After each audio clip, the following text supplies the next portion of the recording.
Bonjour à tous, bonjour à toutes, bienvenue dans mon atelier. Voilà, on se retrouve après une quinzaine de jours sans que je vous ai donné de nouvelles.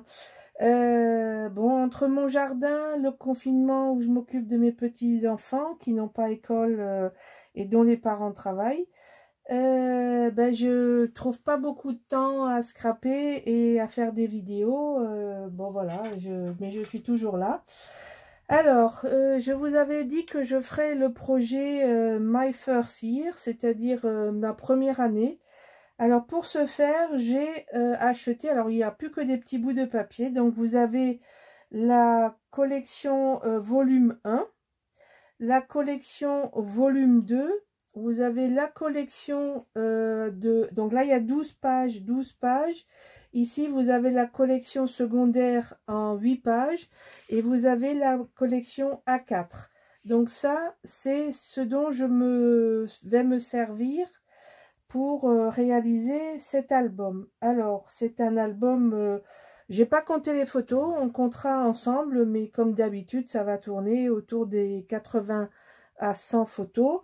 Et donc, c'est un gros album qui doit couvrir, d'après les différents dessins et tags, etc., la première année. C'est ça que ça veut dire, hein, My First Year.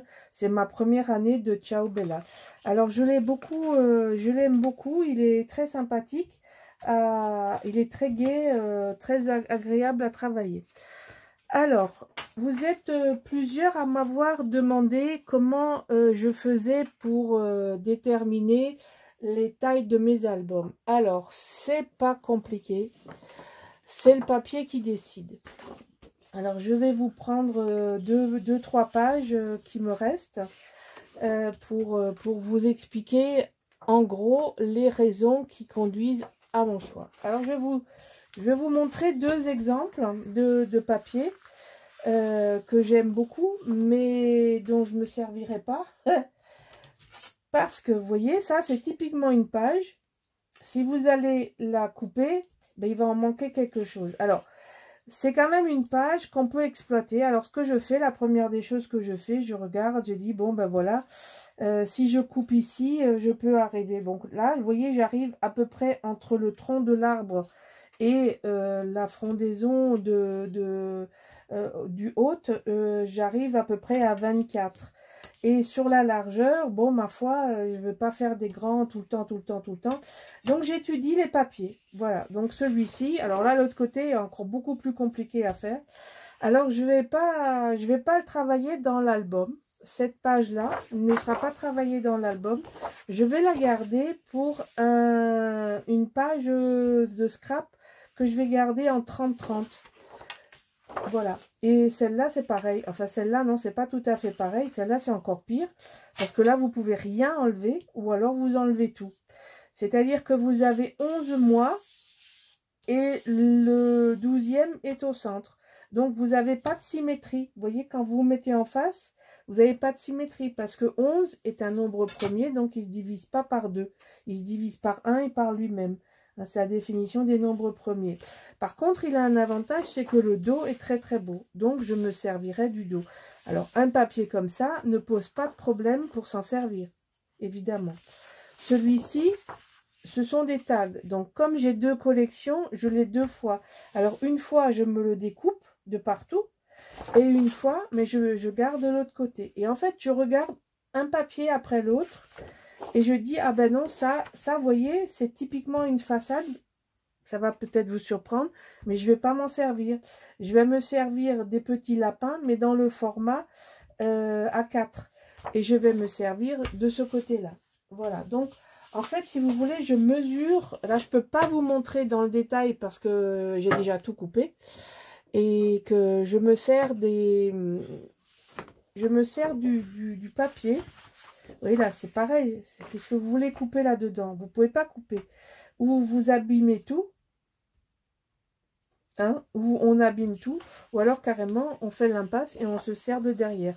Ou alors, on le met de côté et on s'en sert de 30-30. Bon, une page comme ça, vous n'avez pas le choix. C'est recto verso. Alors, ça tombe bien. Ciao Bella, il n'y en a pas beaucoup des recto verso. Enfin, tout ça étant pour dire que après étude des papiers avec ma règle, où je regarde où je peux cadrer le maximum de... Et puis, on ne fait pas que des grandes pages non plus. Mais bon, je mesure, je réfléchis, je me sers des images. Et puis parfois, je me dis, ben, je vais me servir des tags et je vais prendre que les dos. Voilà, donc c'est une double réflexion que je mène pour savoir qu'est-ce que je garde, qu'est-ce que je garde pas. Enfin, tout ça pour vous dire que ça m'a emmené à faire un album dont le bloc fera 24 sur 22. Alors, une fois n'est pas coutume, je vais vous donner, je vais faire avec vous la couverture en premier. Alors, je vais mesurer parce que j'ai pas noté, je vais vous donner les cartons. Donc, les cartons font 24 ici et 25 ici. Centimètres, hein, évidemment. Donc ici, moi je fais une tranche de 8 cm. Et ici 25, hein, évidemment. Et donc là, 24. Et ici 25. Donc vous devez couper 2 cartons. Alors je vérifie que je suis dans le champ correctement. Vous coupez 2 cartons de 24 par 25 et un carton de 8 par 25. Alors, il y a 15 jours, je vous ai fait une vidéo détaillée pour faire l'accordéon double. Donc, c'est l'accordéon double de ma vidéo qui s'appelle Tuto accordéon double. Donc, c'est cet accordéon double qui s'adapte à cet album. Alors, j'ai encore deux choses à vous dire. Je vais les chercher, puis je reviens.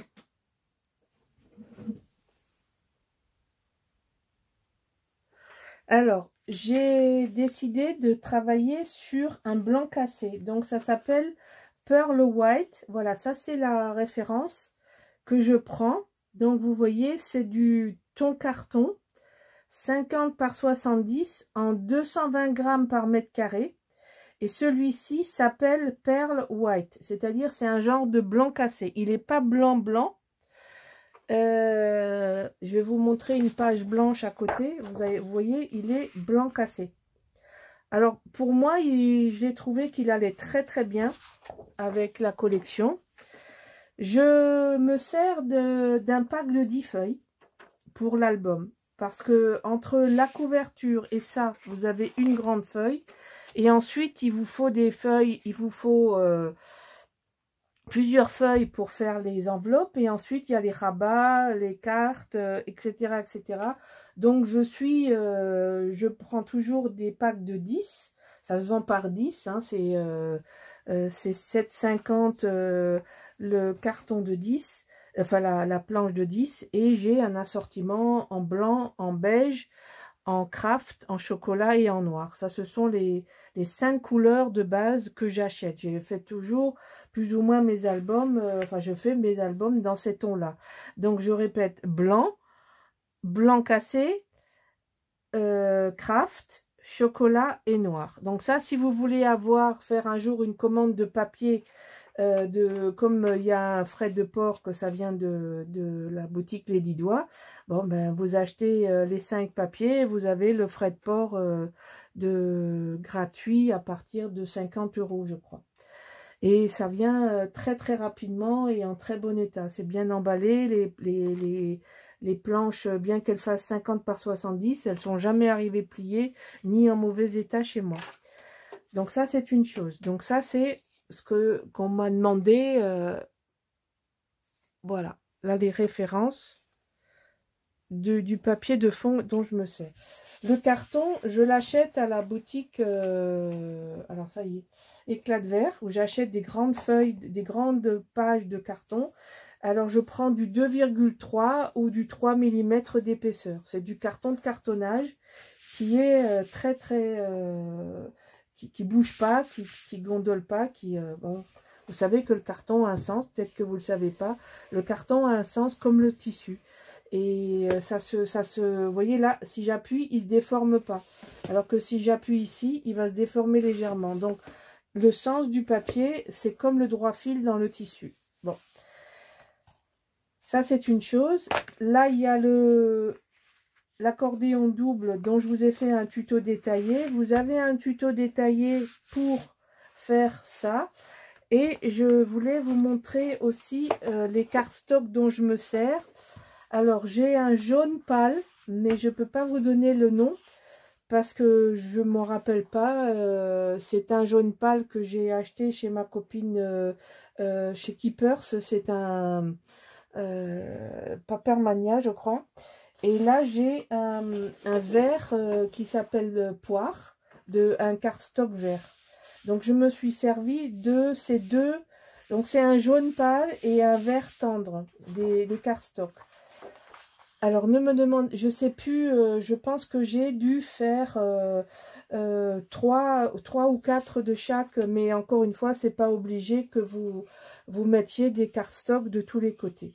Alors, je profite de cette vidéo d'introduction pour vous donner une astuce à la Françoise pour tirer profit d'une page 30, enfin 30 et demi, pour sortir des cartes sans en gâcher et des cartes à la dimension dont on a besoin. Alors, la première chose que je fais, alors je regarde si je suis bien dans le champ, oui. Donc, la première chose que je fais, évidemment, c'est de calculer. Alors, vous allez dire, mais qu'est-ce qu'elle nous raconte? Nous faisons des cartes pour les photos. Les photos font 10 par 15. Ce qui veut dire que le 10, on fait des cartes de 11 par 16. Ok? Jusque-là, vous me suivez. Ensuite, ces cartes-là, c'est les cartes en carton, dans ce papier-là. Donc ça, c'est avec le papier de base. Carte base. Ok? Donc ça, c'est carte base. Les cartes base, là, on va faire cardstock. Ou papier fantaisie.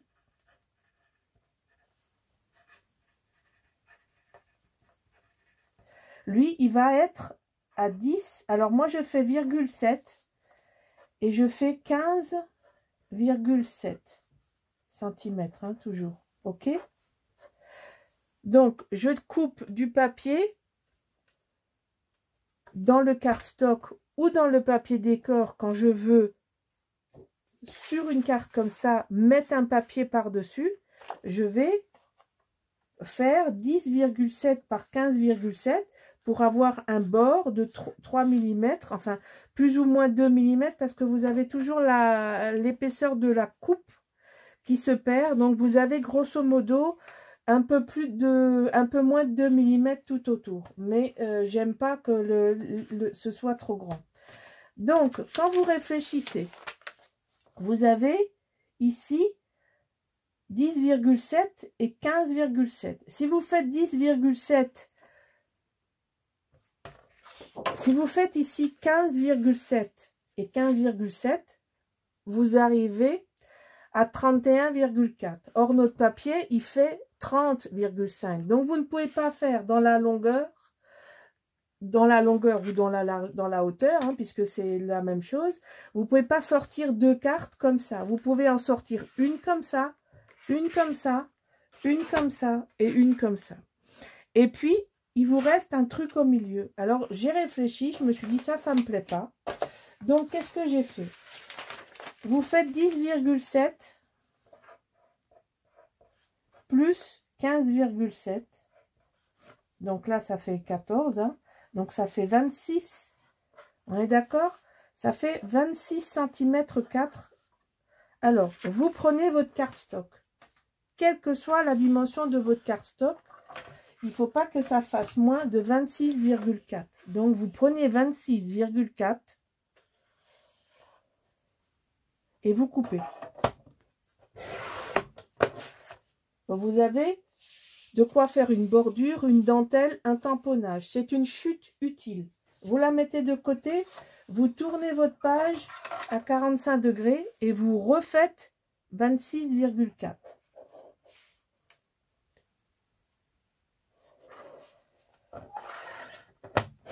Et vous coupez. Bon, maintenant, alors je vérifie qu'on voit bien ce que je fais. Maintenant, on va faire quoi? On va 15,7. Vous prenez 15,7 sur votre largeur là. D'accord? Vous mesurez ici 10,7 et vous vous arrêtez. Là, vous avez 15,7 et là, sans mesurer, je vous garantis, il y a 10,7. Mais c'est surtout ici 10,7. Vous prenez cette feuille et vous la tournez. Et vous mesurez ici, à là, 10,7. Et vous sortez votre première carte. D'accord? Vous voyez ce que je veux dire? Vous avez votre bordure tout autour. Vous voyez ce que je veux vous montrer? Voilà. Vous avez tout autour vos 2 mm, votre bordure, tout autour. Bon, là, vous avez sorti une carte. Ici, vous avez sorti une carte. Alors, on avait tourné. Donc, on reprend comme ça. Vous êtes à 10,7. Alors, attendez. Je pense que c'est plus facile de... Voilà, c'est plus facile de faire comme ça. Vous prenez ce côté-là de 15,7, vous tournez, vous faites 10,7. D'accord? Là, tout à l'heure, on avait déjà 15,7, vous avez coupé à 10,7. Vous avez ça. Là, vous avez 15,7.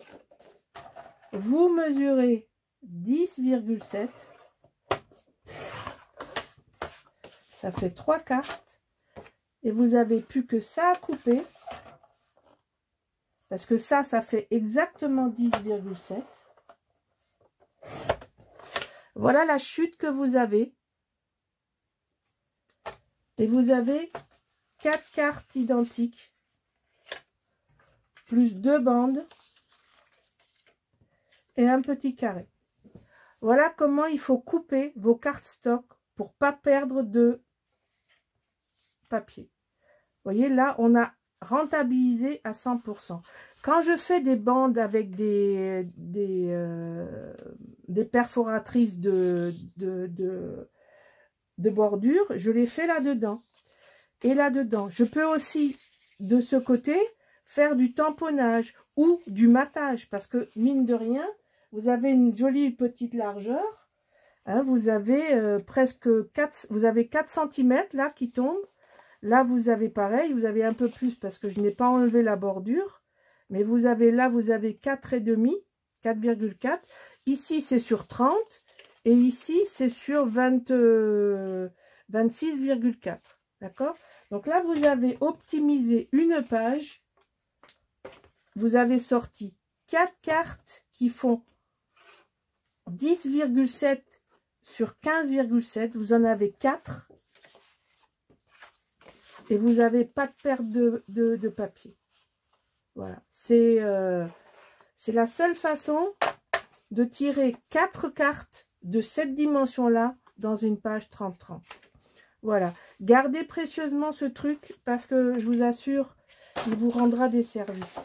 Je vais vous montrer, on va le refaire ensemble pour bien que vous imprimiez ça. Ça, c'est important. Pour les débutantes, je vous recommande de la visionner. 26,4, je coupe ce qui dépasse. Je fais un carré de 26,4. D'accord? Je fais un carré de 26,4. Là, j'ai 26,4 et là, j'ai 26,4. Parce que 26,4, c'est la somme de 10,7 et de 15,7.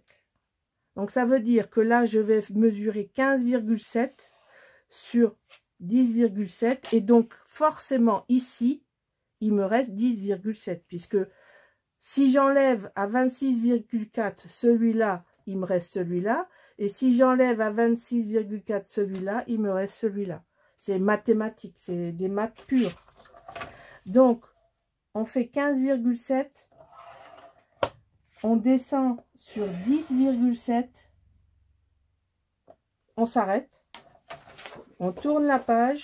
On mesure 10,7. Et on vient rejoindre la coupe qu'on vient de faire.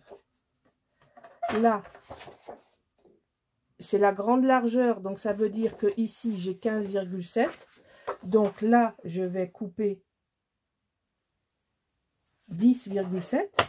Hop, je vais jusqu'au bout. Je tourne encore une fois. Quand vous avez ici, c'est 15, vous ne pouvez pas vous tromper. Si vous avez 15 ici, il vous faut couper 10,7 ici. Voilà. Hop. Et là, je m'aligne. J'ai 10,7. Je coupe. Et j'ai 4.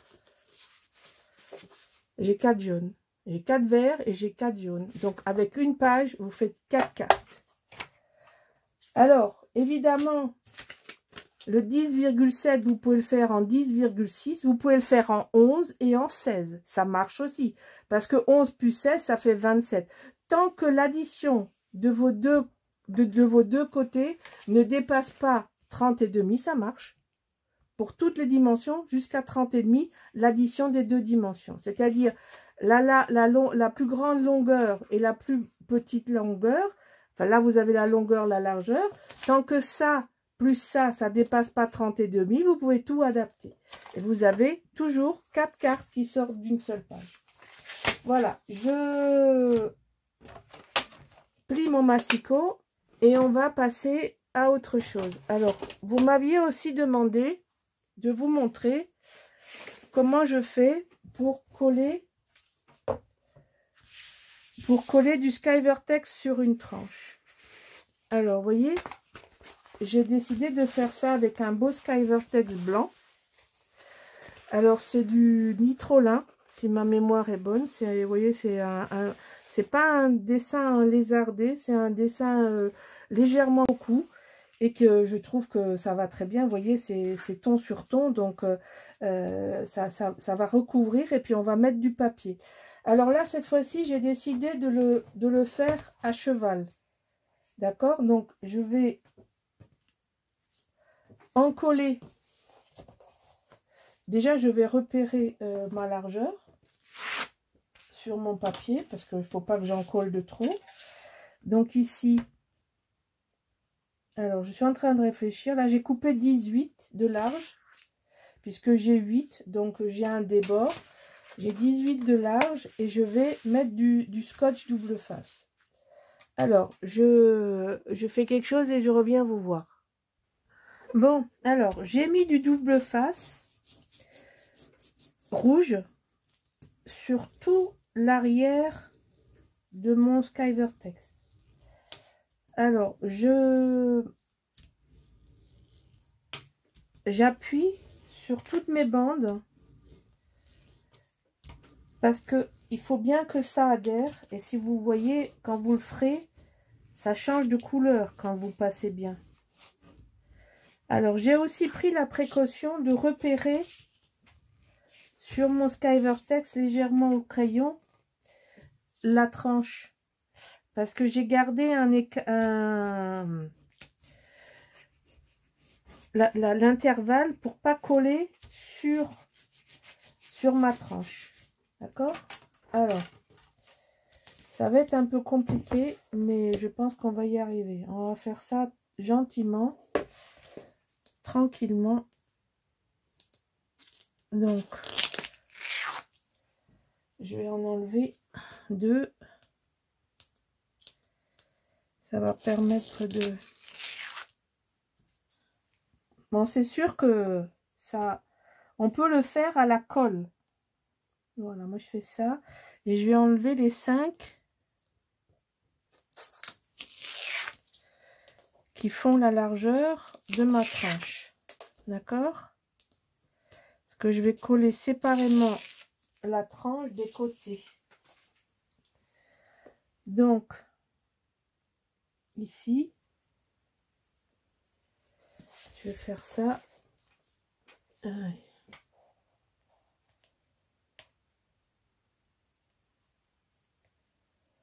Voilà, je repère ma tranche. J'essaye d'être droite. Voilà.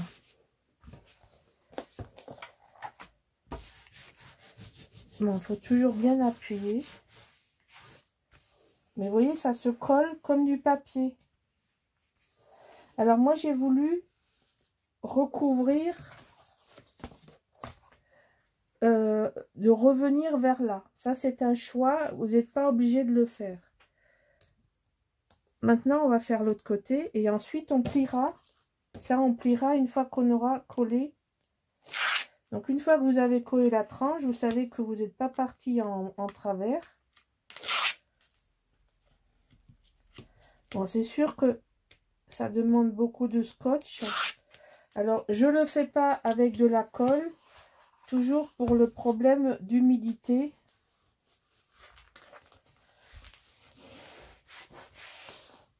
Voilà.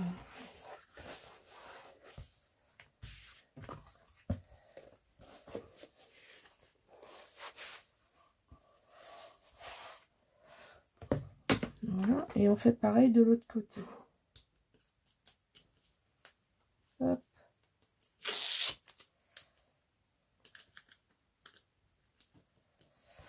Alors, c'est plus facile avec la... Donc, quand ça veut pas, ça veut pas. Je vais aller chercher une pointe. Non, ça veut pas. Quand j'ai pas le bon bout, ça veut pas venir. Hein. Alors, il y en a 10 qui sont venus sans problème. Et évidemment, alors, où c'est qu'elle est ma pointe?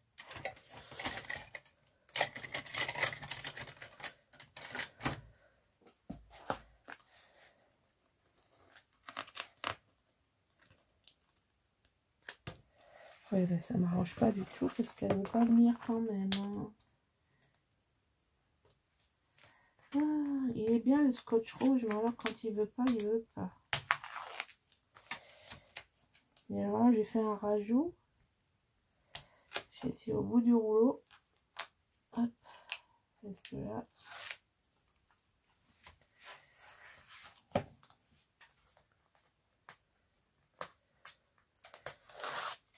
Voilà.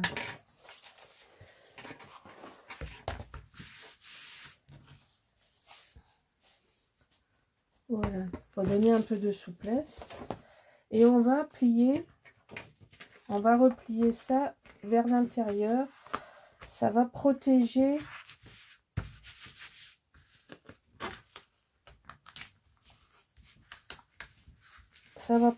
notre tranche. L'avantage de ce Sky Vertex, c'est que ça va bien. Vous voyez, c'est collé, sans bulle. C'est impeccable. Voilà. Là, j'ai pas assez serré. Voilà, impeccable. Voilà, vous voyez, ça se colle comme du papier. Ça se colle exactement comme le papier. Voilà, donc je voulais vous le montrer parce que je sais pas si c'est pas Marie qui m'avait demandé un jour de montrer, de coller du Sky Vertex. Donc le Sky Vertex sur les albums, je le colle exactement comme un papier, de la même façon. Alors toujours pareil, jamais de scotch sur la tranche pour garder la souplesse et l'élasticité du Sky Vertex, parce que le Sky Vertex est élastique, donc il va garder la souplesse. Vous voyez, il y a, au niveau des tranches, ça casse pas, c'est impeccable. Ça vous fait un renfort. C'est vraiment un produit idéal. Et je pense que moi, je vais faire un bijou d'album ici, à cet album, parce que je veux garder la tranche simple. Et comme je veux le garder la tranche simple, je vais lui faire un joli bijou. On fera ça ensemble à la fin de l'album.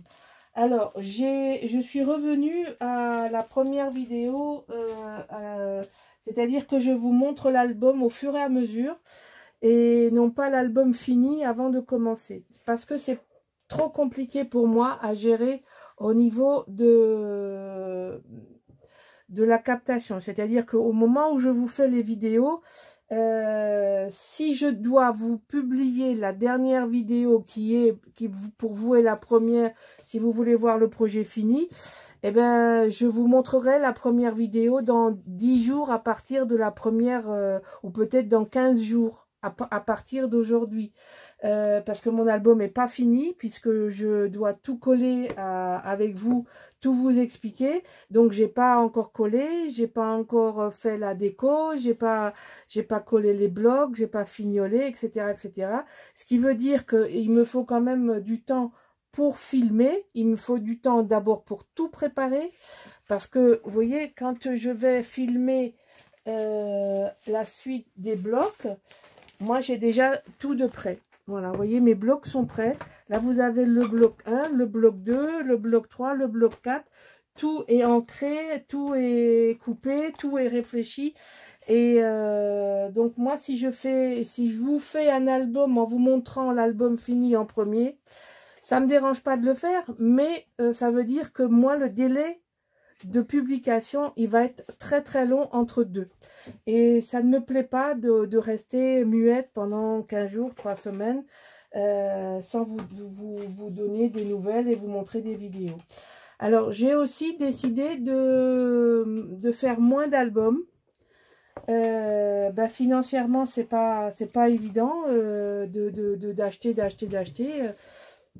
Je suis pas sponsorisée, je suis pas installée, je suis un amateur comme la plupart d'entre vous, et c'est un coût. Mais par contre, je vais vous proposer des vidéos où je vais vous montrer je vais vous expliquer le papier. On m'a demandé des explications sur le papier. Je vais aussi, j'ai programmé, je n'ai pas encore fait, mais j'ai l'intention de la faire, une vidéo pour vous expliquer les encres, quels sont les usages des encres, leur utilisation, vous montrer comment on peut faire de la colorisation avec des encres, quelles sont les bonnes encres pour quel usage. Et je vais aussi vous faire des petites vidéos sur des encres à alcool, parce que ça y est, je m'y suis mis. Et puis, je vais vous faire des tutos, je vais vous faire des tutos techniques.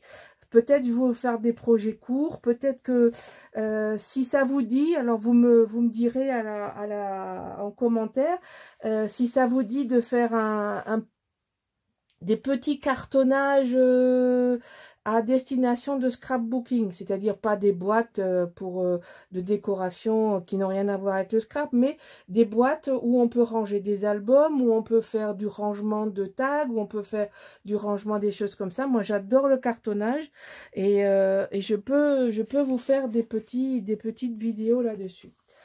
Voilà, donc mettez-moi en commentaire ce que vous... si ça vous dit, peut-être que sinon je le ferai pour moi et je ne ferai pas de vidéo.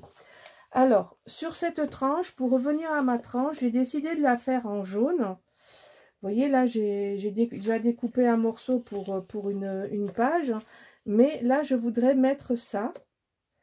Ensuite, je vais vous montrer, j'ai découpé ça dans le papier, ici, pour faire... la liaison entre le blanc, j'ai trouvé ça très très joli.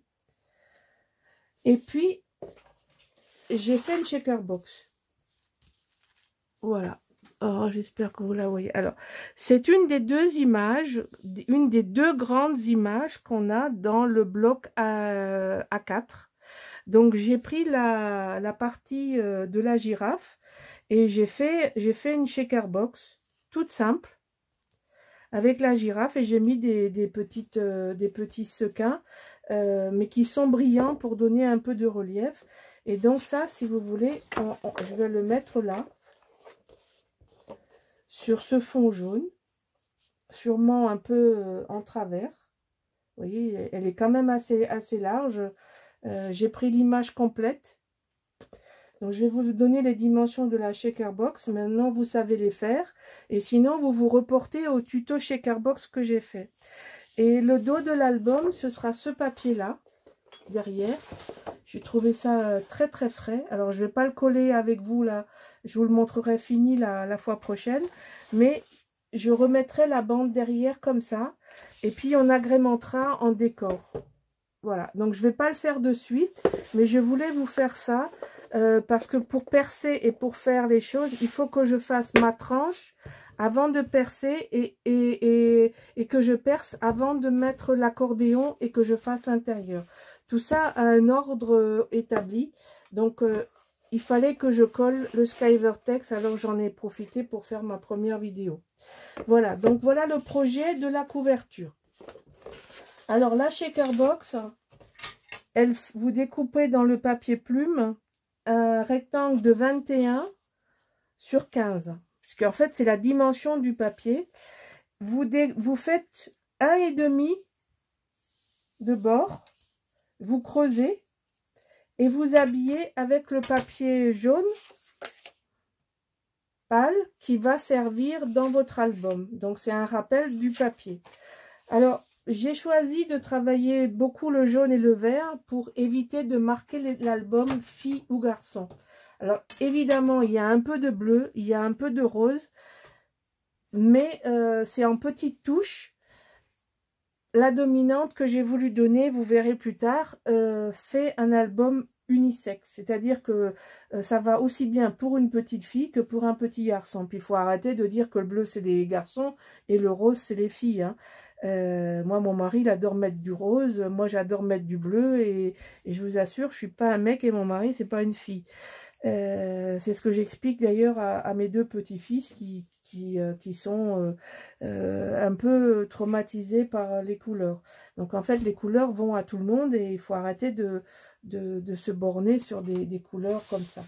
Alors voilà, donc la tranche est faite. Je vous donne rendez-vous pour la suite, premier bloc bientôt. Merci pour votre attention, je vous dis à bientôt. Au revoir.